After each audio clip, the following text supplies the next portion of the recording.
Good afternoon.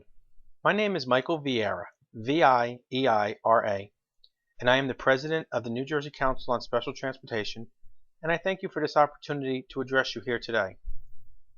The New Jersey Council on Special Transportation is a statewide advocacy association that for over 34 years has provided information and support for community-based transit and paratransit services. New Jersey Coast also educates those who are not familiar with what community transportation is and the benefits of these services. Our membership consists of well over 400 transportation representatives from New Jersey's 21 county systems, as well as other agencies including municipal, state, and not-for-profit social service agencies who specialize in providing transportation services to senior citizens, persons with disabilities, the economically disadvantaged, veterans, and in some cases the general public where conventional fixed route transit is not available.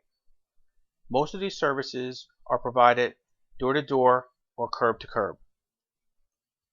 Whether you call it community transportation, paratransit, special transportation, or senior and disabled transportation, they all have the same meaning and provide the same services, which can include transportation for non-emergency medical appointments, kidney dialysis, physical and mental therapies, chemotherapy, radiation, non-competitive workshops, nutrition sites, Meals on Wheels, food shopping, veteran services, job employment for the economically disadvantaged, recreational activities, and in some counties, general public bus routes.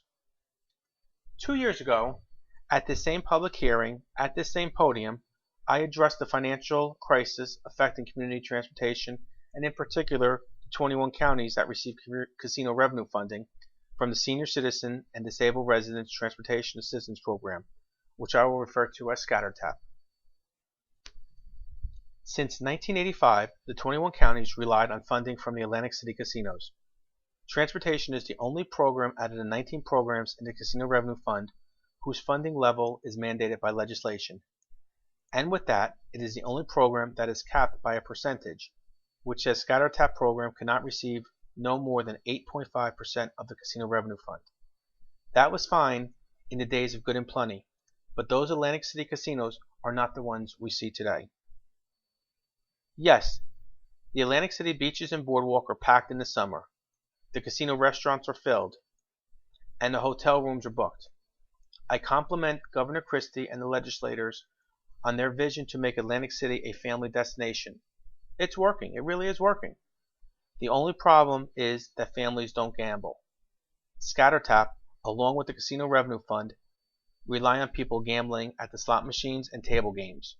Again, families aren't doing that. For those who think gambling in Atlantic City is on the rebound, I beg to differ. Atlantic City has not even hit rock bottom yet. All you need to do is compare the monthly reports which the state puts out and weed through their sugar-coated sentences. 2016 is not even here yet, but we already know that the 2017 Casino Revenue ScatterTAP funding will be decreased by over 8.6% compared to the ScatterTAP funding from 2016.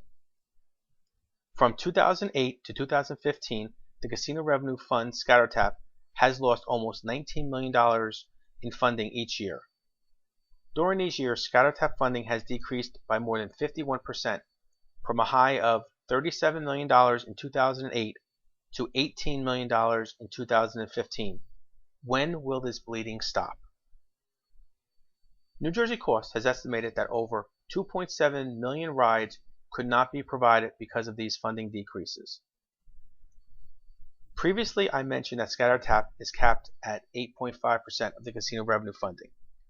What's interesting is that the other 18 programs in the Casino Revenue Fund have not had to endure the funding decreases which ScatterTAP has because those programs do not have a percentage attached to them. Thereby, the state has provided supplemental funding to make up their losses each year. The days of counting on the Atlantic City casinos to provide funding for the county's paratransit programs is over. The Atlantic City of the 1990s and the early 2000s will not make a comeback. We will not see the funding levels reach the highs of 2007, even with online wagering, which, by the way, without the online wagering, our losses would even be more. It's time that the state finds an alternate funding source for paratransit and community transportation. And if you think this funding crisis only affects the 21 county systems, you are incorrect. Yes, the 21 counties take the lead, but when the leader cannot lead, alternative transportation must be found. The municipal transportation services and those social service agencies that provide transportation are filled to capacity. Those senior citizens and persons with disabilities needing transportation services, when told that we cannot accommodate their ride, will find and look for every option available to them. The 21 counties have done a remarkable job in light of their funding losses. Yes, each year statewide there are less rides being provided, but it could be much worse. In the past, some counties have tried to partially make up these losses with local taxes, although now we are beginning to see a reverse trend and the counties are beginning to say enough is enough. And with the 2% property tax cap, it is becoming harder and harder to make up the scatter tap losses. Some counties have tried to make up some of these losses by providing vehicle advertising, collecting fares, increasing fares, partnering with the New Jersey Medicaid broker, and a few other innovative ideas to bring additional funding into their transportation systems. Although these methods do provide some additional funding, it does not come even close to making up the losses from the Casino Revenue Fund. I implore the governor and our legislators to establish a committee that can recommend a new and reliable funding source for paratransit and community transportation. For well over a year, all of us have heard the talk about the Transportation Trust Fund and the need to also find additional future funding. And yes, the idea of a gas tax is the solution. But it can also be the solution for this paratransit funding crisis. We would require less than 1 cent. Paratransit funding from a gas tax is not a new idea. There are at least 12 states right now that have their gas tax at least partially funded for their community and paratransit programs. These states include California, Florida, Louisiana, Maryland, Michigan, Montana, Nebraska, Oklahoma, Rhode Island, South Carolina, Tennessee, and Virginia. Public perception about a gas tax increase is changing for the better, according to recent surveys. One early concern about a gas tax increase was a comment that people can't see what they're getting from an increase in the gas tax. Well, include paratransit, and here's your face for the gas tax increase. A senior citizen going to a doctor's appointment, a person on dialysis being transported to a dialysis site so they don't die, a person being transported to a nutrition site because that's their only meal for the day, a veteran being transported to the VA. You want a face for the gas tax? Here it is. You need the votes for a gas tax increase? Here's your largest voting block. Listen, the funding situation that we are in right now is only going to get worse. Less funding means fewer drivers and fewer rides.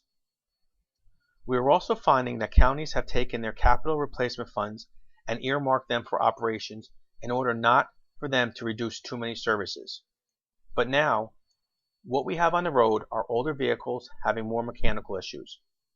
Vehicles, which should have already been replaced, are still being used and band-aided together just so agencies can keep their drivers employed and their riders picked up. With the decreases in transportation funding, the state needs to be prepared for some of the possible results due to less transportation being available.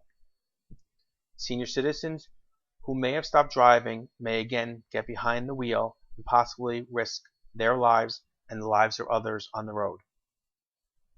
Senior citizens and persons with physical disabilities who at one time used community transportation services which allowed them to remain independent may end up in nursing homes or assisted living facilities. The mentally disabled who have been fighting to live independently may not be able to do so and return to the facilities that assist them. There will be less transportation for food shopping and nutrition sites. Expect waiting lists for medical appointments, dialysis, chemotherapy, and radiation. Transportation for veterans will be reduced. These problems are only going to get worse, especially the need for dialysis transportation. We have counties right now who will not take any new dialysis riders because of the long-term transportation commitment and the uncertainty of funding levels. A person needing dialysis and not having a ride to the dialysis center can die within 3 weeks if they do not get their blood cleaned every 3 days. Do you know how difficult it is to tell someone like that there is no transportation services available to you? Or the person we take to the nutrition site who relies on that hot meal a day? Or a veteran who served this country for us and we have to say no to them? A new source of transportation funding needs to be found. Before I close, I want to address Governor Chris Christie. I'm sure he's not going to view this recording or even read the transcripts, but hopefully at least one person from his administration might hear about this. Governor, on June 25, 2015, I, along with a few members of the New Jersey Council on Special Transportation, delivered over 15,000 individually signed petitions from our riders representing every county in the state, asking you to support paratransit and community transportation funding, and asking you to add $6 million to the fiscal year 2016 ScatterTap budget. On that same day, with bipartisan support from Democrats and some Republican senators and assembly members, a $6 million supplemental bill was passed. The bill numbers are A 4607 and S 3106. Usually a bill must be acted upon within 45 days once it gets to the governor's desk, except during the time when the House where the bill originated from is not in session. The New Jersey Assembly has not been in session all summer long and will not return until the November 3rd elections are over. Governor, this bill has been sitting on your desk all summer long, and yes, we are told through communications with your office that you plan to veto this bill. Governor, if you're going to veto the bill, veto it now. Don't let us wait and stop playing politics. You're waiting until the very last second to veto it because you're delaying the bad press that will follow once you veto this bill. Again, stop playing politics. This summer, your office received thousands of phone calls from senior citizens, persons with disabilities, their family members, supporters of paratransit, and others begging you to sign this bill. These are the people who need to go to dialysis, need to go to a doctor's office, need to eat. It's not their fault that they've grown old. It's not their fault that they cannot afford to pay for private transportation services. It's just not their fault.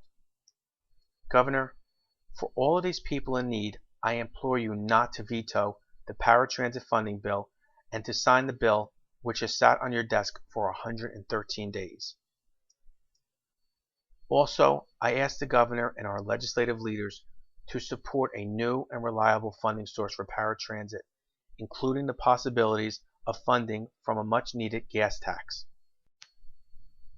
So, in closing, on behalf of the New Jersey Council on Special Transportation, our members, and over the 15 million rides our member agencies provide, thank you for this opportunity to address this funding concern. Thank you.